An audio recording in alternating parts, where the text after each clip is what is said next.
पति पत्नी का सच्चा प्यार।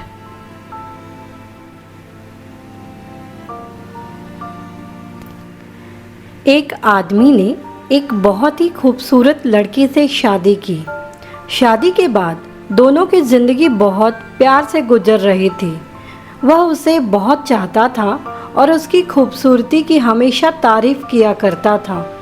लेकिन कुछ महीनों के बाद लड़की चर्म रोग स्किन डिजीज से ग्रसित हो गई और धीरे धीरे उसकी खूबसूरती जाने लगी।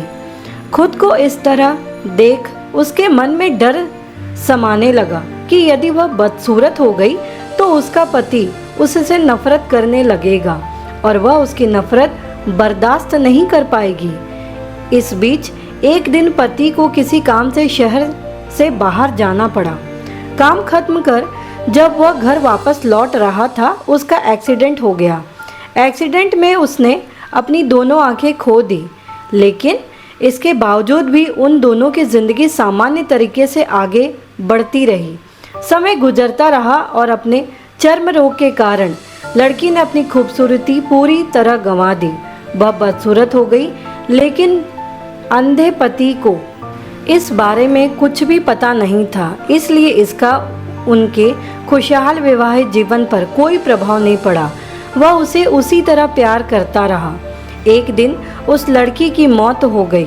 पति अब अकेला हो गया था। वह बहुत दुखी था। वह उस शहर को छोड़कर जाना चाहता था। उसने अंतिम संस्कार की सारी क्रियाविधि पूर्ण की और शहर छोड़कर जाने लगा। तभी एक आदमी ने पीछे से उसे पुकारा और पास आकर कहा, अब तुम बिना सहारे के अकेले कैसे चल पाओगे? इतने साल तो तुम्हारी पत्नी तुम्हारी मदद किया करती थी। पति ने जवाब दिया, दोस्त, मैं अंधा नहीं हूँ, मैं बस अंधा होने का नाटक कर रहा था। क्योंकि यदि मेरी पत्नी को पता चल जाता कि मैं उसकी बदसूरती देख सकता हूँ तो यह उसे उसके रोग से ज़्यादा दर्द देता। इसलिए मैंने इतने साल अंधे होने का दिखावा किया। वह बहुत अच्छी पत्नी थी, मैं बस उसे खुश रखना चाहता था। सीख: खुश रहने के लिए हमें भी एक दूसरे की कमियों के प्रति आंखें बंद कर लेनी चाहिए और उन कमियों को नज़रअंदाज कर देना चाहिए। तभी हमारा जीवन खुशीपूर्वक बीत सकता है।